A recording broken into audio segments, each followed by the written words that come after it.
ওদিকে ঝাড়খণ্ডে লাগাতার বৃষ্টি হচ্ছে, তার জন্য ডিভিসি জল ছাড়ছে এবং দেখা যাচ্ছে যে আরামবাগে মুন্ডেশ্বরী নদীর জলে বিস্তীর্ণ এলাকা জল স্তর বেড়ে গিয়ে বিস্তীর্ণ এলাকায় জল ঢুকে গেছে। কীভাবে না, বাঁশের সাঁকো ভেঙে গিয়েছে। এবার মুশকিল যেটা হচ্ছে যে বাঁশের সাঁকো ভেঙে গেলে নদী পারাপারে উপায় কি?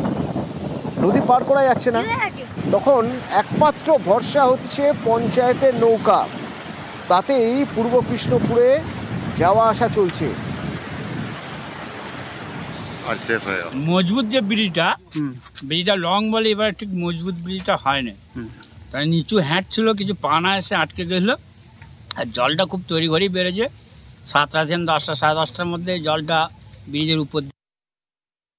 জল ছাড়ার জন্য মুন্ডেশ্বরীতে যে পূর্ব কেশবপুর, মলয়পুর এবং এইদিকের যে অংশ পশ্চিম কেশবপুর, এই যাতায়াতের যে পথ বাঁশের সাঁকো ছিল, সেই সাঁকোটা রাতারাতি সে ভেসে চলে যায়, যার ফলে মানুষের এখন যোগাযোগ বিচ্ছিন্ন হয়েছে। কিন্তু আমরা জানতে পারার পর আমরা ওখানে নৌকোর যাতে মানুষ চলাচল করতে পারে তার সুব্যবস্থা করছি। পরবর্তী ক্ষেত্রে যাতে অসুবিধে না হয় সেই দিকে আমরা নজর রেখেছি।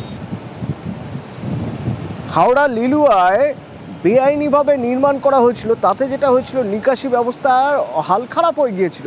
এবার পুরো এলাকা জমা জল, দুর্ভোগ, এলাকার মানুষ অতিষ্ঠ হয়ে উঠেছেন। কিন্তু এই নির্মাণ কি করে ভাঙবেন? নিকাশি নালা দখল করে যে বেআইনি নির্মাণ হয়েছিল, সে নির্মাণ ভাঙার কাজ তো সাধারণ মানুষের নয়, তারা শুধু অভিযোগ জানাতে পারেন।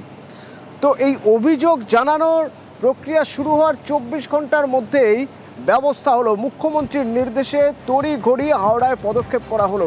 দেবাশিস রয়েছে আমার সঙ্গে সরাসরি। দেবাশিস, কি পদক্ষেপ নেওয়া হচ্ছে, কি পদক্ষেপ করা হয়েছে? দেখো, মূলত বালি পুরসভা আমরা জানি দীর্ঘদিন ধরে ভোট না হওয়াতে সেখানে কোনো কাউন্সিলর নেই, এবং হাওড়া পুরসভার মতন কিন্তু প্রশাসক মন্ডলীও সেভাবে তৈরি হয়নি, ফলে সেই কারণে কিন্তু দীর্ঘদিন এই কাজ বন্ধ।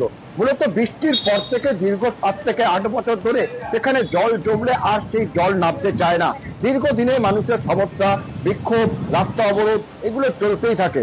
হাওড়া বালি পুরসভার প্রাক্তন কাউন্সিলর কৈলাস মিশ্রা বিভিন্ন এলাকা সেখানে পরিদর্শনে যান, এবং সেখানে সাধারণ মানুষ কিন্তু তাকে আবেদন জানান যাতে দ্রুত ব্যবস্থা নেওয়া হয়। বিভিন্ন দপ্তরে গিয়েও কিন্তু কোনো রকম চূড়া হয়নি।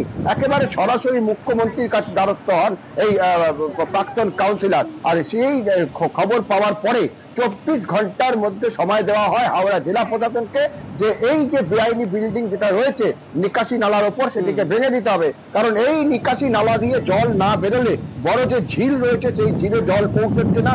লিলুয়া সহ প্রায় 7 থেকে 8টি ওয়ার্ডের মানুষজন জলের তলায় থাকতে হচ্ছিল। মিরপাড়া, রবীন্দ্র। তবে এখন এই পরিস্থিতি বদলে যাবে। এই বেআইনি নির্মাণ যদি ভাঙা হয় দেবাশিস, তাহলে এই পরিস্থিতি এবার বদলে যাবে।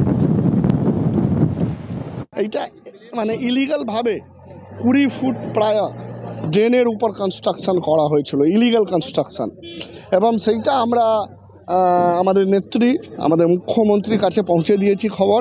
তিনি উইদিন 12 ঘন্টার মধ্যে আমাদের খবর যখন পৌঁছে দিয়েছি, তার 12 ঘন্টার মধ্যে তিনি অর্ডার দিয়েছেন এবং অ্যাকশন চালু হয়ে গেছে।